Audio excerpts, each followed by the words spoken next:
অঙ্কটা by parts integration by parts, এটাকে আমরা সাবস্টিটিউশন করে খুব ছোট্ট করে দিতে পারি। যেমন ধরো ধরি বা লেট আমরা এটা ধরলাম e⁻x/x, যদি ধরি সামথিং z ধরলাম, তাহলে এটাকে ডেরিভেটিভ করে নিই। কি আসছে? x² x e⁻x minus e⁻x টাকে রাখলাম, তাহলে x এর ডেরিভেটিভ কত হলো 1 overall dx equal to dz।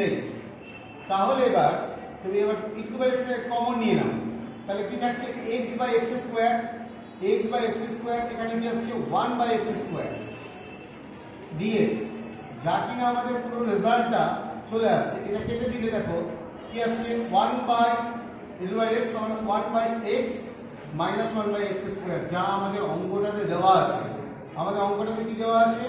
যে এই পুরোটা সমান পেয়ে গেছি আমরা, তো ওখানে কি লিখবো? পুরোটার জায়গায় dz, আর এটার ইন্টিগ্রেশন আমরা জানি z প্লাস c, c হচ্ছে ইন্টিগ্রেশন কনস্ট্যান্ট, আর z এর ভ্যালুটা বসিয়ে দিলাম। তাহলে আমাদের বাই পার্টস করে করতে হলো না, অঙ্কটা সহজে হয়ে গেল।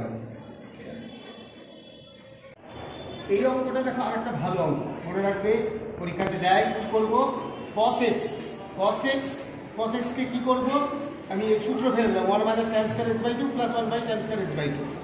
এবার এটাকে এটা মানে কত? 1 + tan² x/2 মানে কত? sec² x/2 উপরে চলে গেল।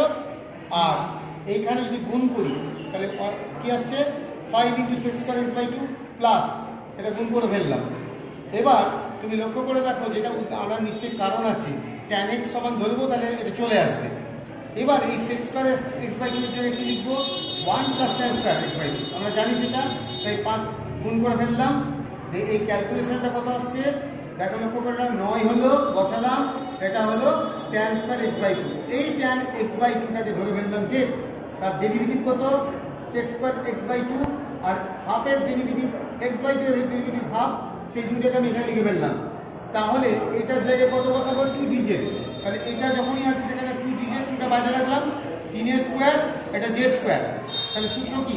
1/a, এখানে a কত? 3, 1/a হলো, 2 তো ছিলই, তাহলে 2 এর 3 হলো x/a, tan inverse x/a, x বলতে এখানে z আর a বলতে 3 প্লাস c, c হচ্ছে ইন্টিগ্রেশন কনস্ট্যান্ট, z এর ভ্যালুটা বসিয়ে দিলাম, অঙ্কটা হয়ে গেল।